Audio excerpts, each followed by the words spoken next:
Hello everyone, my name is Marsha Knotts, and today in collaboration with Bracelet Book, I'm going to teach you how to make alpha patterns.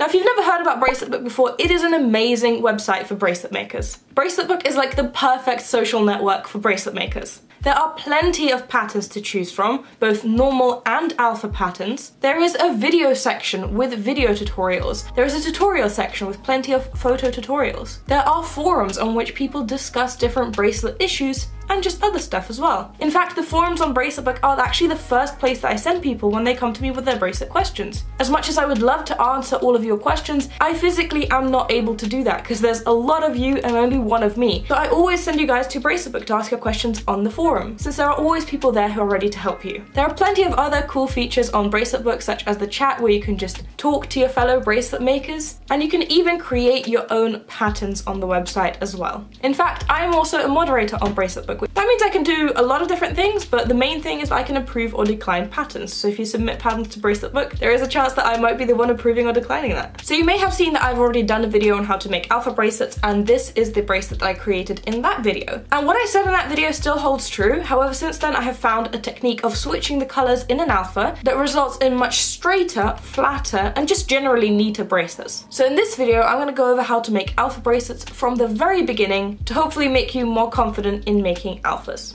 So let's get on that. Since this video is made in collaboration with Bracelet Book, I'm going to be using their website as a demonstration. So I'm going to head over to braceletbook.com, I'm going to click on patterns, and then I'm going to type in the pattern number. I want to remake this bracelet, so I'm going to do the same pattern again. So this is the pattern and how it looks on braceletbook.com. So before you get overwhelmed, let's break down what we're looking at. So we've got two main elements of the pattern. You have the grid at the top, in which you can see the whole pattern as sort of a preview, and then just below that you have a generated knot structure. Now this is entirely up to your personal preference. Some people prefer following the grid pattern. Some people prefer following the knotted version of the pattern. It doesn't really matter since they're both representing the same thing, but it's just a matter of what's more comfortable for you. I'll be explaining how to follow both of them at the same time. But apart from that, let's look at what else is on the screen. Probably the three most important pieces of information on screen right now are the dimensions, the strings, and the colors. The dimensions are literally just saying how wide your bracelet is compared to how long it is. So this particular one is 14 strings wide and 96 rows long. The strings is how many strings are going to be used in this pattern, and that is calculated by using the base strings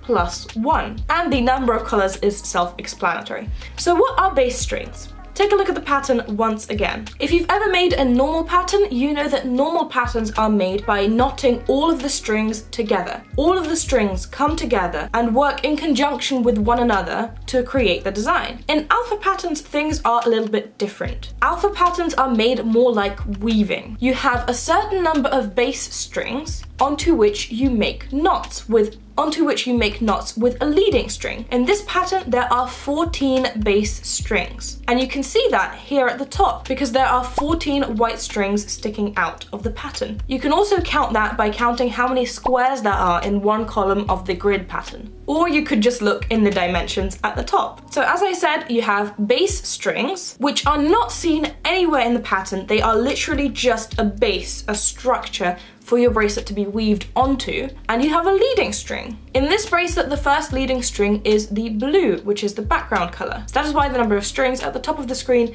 is going to be the number of base strings plus 1, since it counts the number of base strings plus 1 leading string. The way you switch the colors in an alpha is by switching leading strings, but we'll get to that, let's not jump ahead.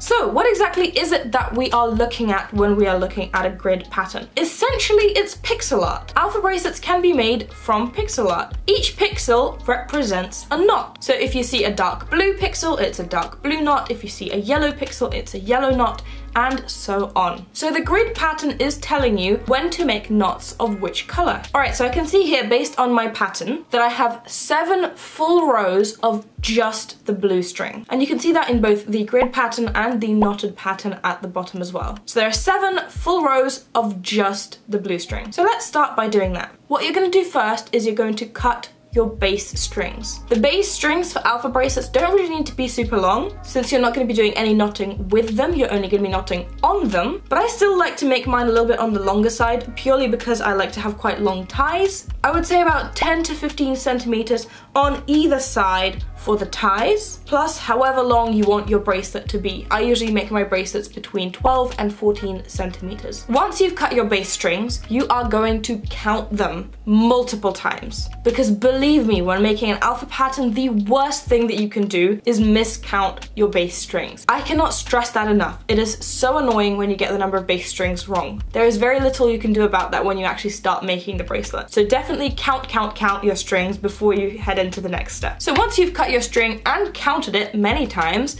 you are then going to secure your string onto your workspace. Now usually I would make some sort of beginning. I like to do triangle ends for my bracelets. You can also do loops or whatever you like. However, I'm not going to be doing it here in this tutorial because I want to keep things very simple. But if you do want to learn more about how to do that, you can check out a playlist that I have designed specifically for starting and finishing your bracelets. I'll leave that linked in the card and in the description of this video. So the simplest start to an alpha bracelet is literally just taping it down onto your table, book, clipboard, or whatever. So you want to leave that 10 to 15 centimeters of string that you left for the ties, and you want to leave that on top of your tape, so that then when you're finished making your bracelet, you can go back, take the tape off, and do whatever ties you want. A braid, a twisted tie, whatever you like. So when I tape my strings to the table, I like to spread the base strings out and then tape over that in multiple areas. So I cover a big area of string with tape so that it's less likely to get pulled out later. So there you go, your base strings are taped down firmly to your table. You then want to cut your first leading string. Now my leading string is exactly the same color as my base strings here. It doesn't have to be. Your base strings aren't seen in the bracelet at all, they're only seen for the ties,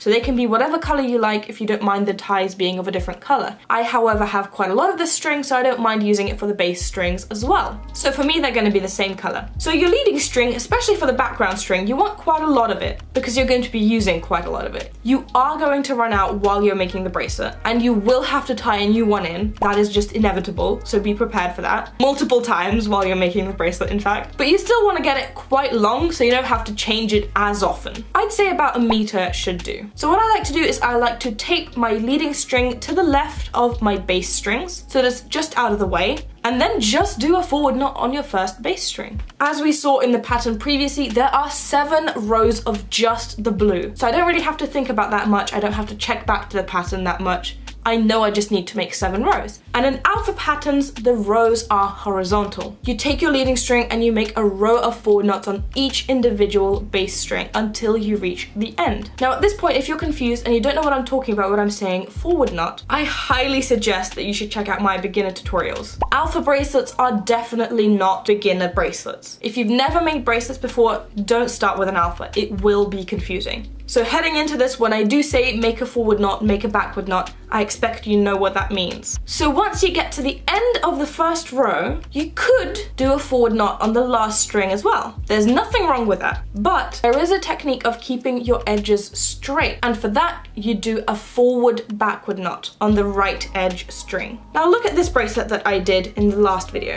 If you look very closely to the edges, you can see that they are sort of bumpy. You can see these tiny little bumps on the left and on the right side of the bracelet where the edges are. There is absolutely nothing wrong with that. And you can make your bracelets like this if you want to. The way that this one was made is on the edges, you just made a normal forward knot, and then on the left side, a normal backward knot. But if you want your bracelets to be straighter and not have that bumpiness on the edges, forward backward knots on the right side and backward forward knots on the left side is key to getting that done. So for this bracelet, I will be demonstrating that. On the right edge, I'm doing a forward backward knot. Alright, so we've done the first row. Now let's head into row number 2. So in row number 1, we moved our leading string from all the way to the left to all the way to the right. In row number 2, we have to move our leading string from all the way to the right back to the left. So as I mentioned before, alpha patterns have this sort of weaving motion where the leading string goes along the base strings from left to right, from right to left. So since I am using the straight edges technique for this bracelet, on the right edge, as I mentioned before, I'm going to do a forward backward knot. And then I'm going to just do backward knots on each of the individual base strings until I reach the last string, onto which I'm going to do a backward forward knot again for the straight edges technique. Now for the third row, it's exactly the same as the first one. We need to move the string from left to right, so I'm going to make a backward forward knot on the left edge string for the straight edge technique, then a row of forward knots until the last bass string, onto which I do a forward backward knot. And then I repeat this process over and over and over again until I in total make 7 rows as the pattern suggested. So now that we've made these 7 background rows, this is where things actually start to get interesting. In row 8, we see our first color switch. Now in row 8, we see our string moving from right to left, since our leading string is currently on the right. So when we're going to be looking at the pattern, we're also going to be looking at it from right to left. So judging by the pattern, I can see that I need to make 4 blue knots. And you can see that both in the grid pattern by counting the number of blue pixels before we need to change it to yellow, and we can also see it in the knotted pattern at the bottom by counting the number of knots before the yellow. After we make 4 knots, we need to switch the color to yellow and make 3 yellow knots. Now again, that can be seen in the grid pattern by counting the number of yellow pixels for that row, and in the knotted pattern by counting the number of yellow knots for that row. So first thing you want to do is you want to cut your new string. Now here's something that is very important that even I didn't know until quite recently. Having all of your strings be of the same thickness is very important if you want to keep your bracelets neat and straight. When you use strings that are different thickness, if you have one that is thinner or thicker than the rest of them, what will happen is that your knots will be of different sizes, and that will make your bracelet widen or contract at different points. It will also mess up your entire row, and that will become very wobbly instead of straight. So you want to make sure that any string that you are using in the bracelet is the same thickness as all of the other strings, and they produce the same sized knots. And the rule of thumb for alpha patterns is that the more knots you have, so the more pixels you have of that color, the more of that string you're going to need, which is why I say you needed a lot of string for the background. For the yellow here, I have a pretty decent chunk of yellow, but I don't have that much. So I think 1 string of about 1 meter long should be enough for this. If in your pattern you have a color that is only used for 1 knot, you can literally cut a piece this big, which is why I always tell people to save your scraps. Even when you're making normal patterns or anything like that, save the scraps, don't throw them away. Have a little box or a little bag or something like that for scraps, because you can always use them in your alphas if you don't need a lot of that color. So I always look around my scrap box first, so I can find something and reuse that string. Alright, so now that you've cut your string, you're going to take the end of it just next to your bracelet so that it's just out of the way. So since again in this row we are moving to the left, we are making backward knots, I'm going to start by making 1/2 of a backward knot onto the next bass string. But before I do that, I'm going to take the previous leading string, which was this dark blue, and I'm just going to put it up, just out of the way, but up. Alright, so I'm going to do 1/2 of a backward knot onto the next bass string. Once that is done, I'm just going to place the yellow string up as well. Then I'm going to fish out the previous leading string, the dark blue, and I'm just going to pull it across the bracelet, placing it right under the yellow string and over the bass strings. And once I've done that, I'm going to finish making that backward knot by doing the second half of it. And I'm going to pull the yellow string all the way up. So essentially what we've done is we put the previous leading string in the middle of this new knot. Now if it's a little bit wonky or something needs adjusting, you can put your nail onto the new knot and sort of tug on the previous leading string, bringing it a little bit closer to that knot. You are now going to take the previous leading string, which is the dark blue, and you're going to put it behind the bracelet, underneath it, so that it's completely out of the way. You are now left with your new leading string, which is the yellow, and that is the basics of the color switch. I'm going to demonstrate it once again when I switch back to the blue. So as we already know, we need to do 3 yellow knots for this row of the pattern. So I'm just going to make 2 more. Alright, now it's time to switch the colors again. I'm going to take the yellow string and I'm going to put it up. I'm going to bring the blue string out from the back, and I'm going to make 1/2 of a backward knot onto the next bass string. Once I've done that, I'm going to put the string up, and I'm going to bring the yellow string back down, and I'm going to put it under the blue string over the bass strings. Once that's done, I'm going to bring back the blue string and I'm going to complete the backward knot by making the second half and pulling it all the way up. So again, I've simply threaded through the yellow string in the middle of the new knot. And again, I can sort of put my nail on the knot and pull on the yellow string a little bit to bring all the knots together. I'm now going to put the yellow string all the way back behind the bracelet so it's out of the way, and I'm going to finish the row by doing the rest of the knots as blue knots. Not forgetting to do a backward forward knot on the last string since we're following the straight edges technique. Now you might be wondering, why all this trouble? Why are we doing this like that? Let's take a look at the bracelet that I did before. Now as I said, this technique still works. You can make bracelets like this, but you also may notice that when you do bracelets like this,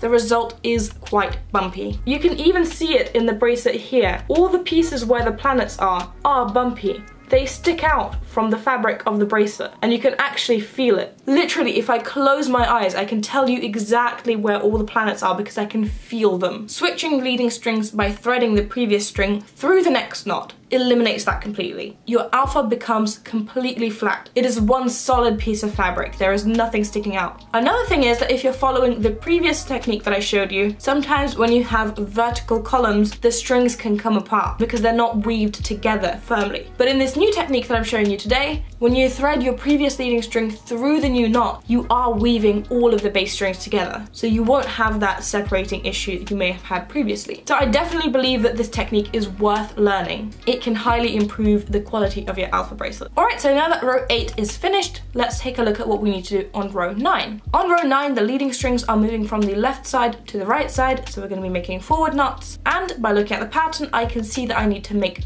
6 blue knots. So I'm going to start by doing that. I'm going to do a backward forward knot on the left edge for the straight edge technique, and then I'm going to do 5 more forward knots until I need to do the color switch. Once that's done, I now need to make 5 yellow knots, judging by the pattern again. So I need to head into the color switch. So I'm going to bring my blue string to the top string. I'm going to bring in the yellow string from the back. I'm going to do 1/2 of a forward knot, put the yellow string on the top, bring the blue string back down, pull it under the yellow string and across to the right over all the base strings, and then I'm going to do the second half of the forward knot for the yellow string. Once that's done, the blue string can go behind and under the bracelet, out of the way completely. I'm then going to do 4 more yellow knots to complete the yellow part of this row. Once that's done, I need to do the color switch again. So I'm going to put the yellow string on top, bring the blue string back to the front, do 1/2 of a forward knot, put the blue string on top, bring the yellow string back down, put it under the blue, over all the base strings and to the right, do the second half of a forward knot